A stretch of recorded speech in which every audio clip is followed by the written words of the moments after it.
Синоптиктер алдағы 3 күнде ауа райы қандай болатынын мәлімдеді, деп хабарлайды эл-Кайзет ақпарат агенттігі.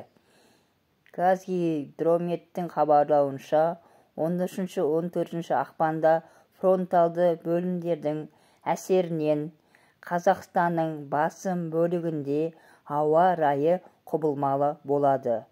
Жаңбыр мен қар түрінде жауын-шашын болып, солтүстік өңірлерде қалың қар жауады.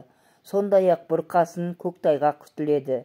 Батыста -5 градус, аяздан +5 градус аралығында болады деп болжады. Ал солтүстік орталық шығыс өңірлерінде ауа райы -5 градустан +2 градус аралығында жоғарылайды.